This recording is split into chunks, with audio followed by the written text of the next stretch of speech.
Lek napa niku wau terus Pak Salim. Lah lek wong tuwane cerek ngoten nggih. Selagi wong tuwa wedok niki wau ingkang kula sanjangaken kados ngoten niku wau nggih pun jelas elmune. Tapi enten tiang sepa sing boten angsal dipanuti lan diturut senajan niku sing lairaken. Kathahipun perdukunan tiang estri lah niku nggih. Tiang estri niku biasa dadi dukun, umume dukun lintrik. Mongko anak niku dilairaken nggadahi akal pikir kiyambek. Akal pikire kiyambek. Dadose tiang sepa sing sekutu kalian laknatullah niku mboten angsal dipanuti. Tapi nggih mboten angsal dilawan. Mugi-mugi panjenengan niki mangke manfaat enten tangga sing kados ngoten. Nggih alon-alon mawon sampean sanjangi. Lah mongko menika napa? Lek nggadah tiang sepa estri arah dadi dukun. Kebanyakan menika nggih anak kiyambak ingkang dadi wadal. Nggih wadalipun didamel pejang nggih.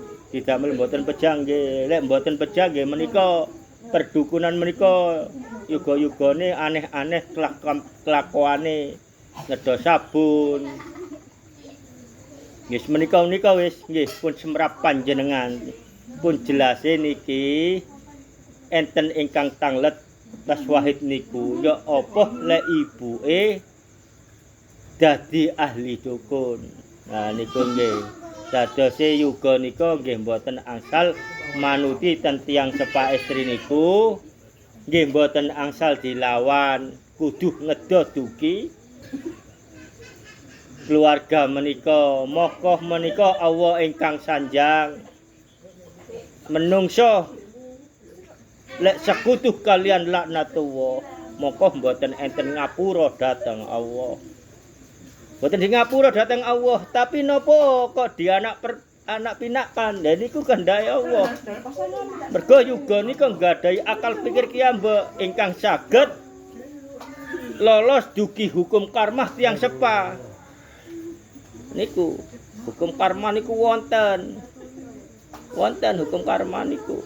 Nggih, senajan wong tuwa nggih lek ancene ndukun nggih menika wis dek lepas dugi hukum karma niku nggih ngedha dugi tiyang sepa.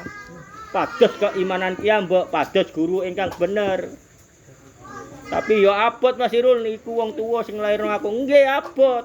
Moko ujian paling abot niku mangke teng Allah diparingi kemuliaan ingkang nomor setunggal. Nggih, lek kula misale tiang api kali tiang api lahir dadi anake ujiane nggih niku enteng-enteng nika. Tapi lek sampai anake dukun nggih sampai gadah keimanan ujiane nggih berat. Wah iku anake dukun iso ngono gak luput teko keluargae, gak luput teko wong tuane. Moko menika ten mriki mboten enten perdukunan, mboten enten tujuan pribadi, ten mriki hanya ada hake Allah. Sing jelas niki nggih keimanan niku sanes perdukunan, keimanan niku kehendake Allah. Nek melalui ilmu-ilmu niku kanuragan ilmu napa moko menika ancene menungso niku diuji melalui nggih mriku. Nek sekedar hanya dijadikan ilmu untuk disampaikan ini agar sekitarnya, agar orang-orang yang mencari keimanan kepada Allah tidak tersesat, tidak menjadi sesat, maka nggih niku wau. Nek panjenengan diparingi pengalaman melalui kanuragan, melalui wirid-wirid tertentu, mung sekedar mawon didamel disampaikan ngeten pun sampai diajaraken. Oh wiritan iki sampean 100 ditambah nur buat ditambah hijib ditambah Yasin Fadilah ditambah iki 111 cukup ten mriki lek ancene dadi dukun sampean. Nggih niki sing didamel perdukunan. Nggih. Lah napa sora-sora panjenengan sampai mondok pirang-pirang tahun gak iso-iso. Cukup ten mriki dadi dukun. 5 menit. Tapi nggih kula mboten ngajaraken nyuwun ngapura.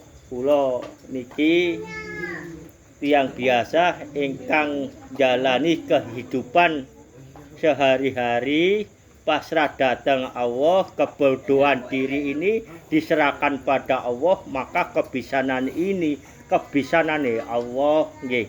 Niki ilmune lek ancene panjenengan kalian kula gambaran mawon nggadahi buyut-buyut ingkang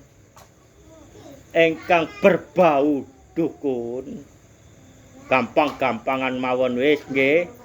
Lek ten mriki kula semerap mbah buyute panjenengan sekecil keturunane panjenengan enten darahe elek-elekan tukang pijet. Nah niku nggih. Mboten napa-napa lek tukang pijet niku profesi nggih Mas Wahid. Nggih, Profesi kerja. Mboten napa-napa lek tukang pijet, dukun pijet ngoten. Lek sing estri dukun bayi mboten napa-napa. Sing mboten angsal nggih niku wau. Dukun-dukun berbau klenik, berbau kesesatan pun sampai diturut kita nggadahi akal pikir kiambek. Mongko menika kudu ngedohi walaupun niku nggih keluarga. Pun jelas nggih, cukup semanten. Assalamualaikum warahmatullahi wabarakatuh.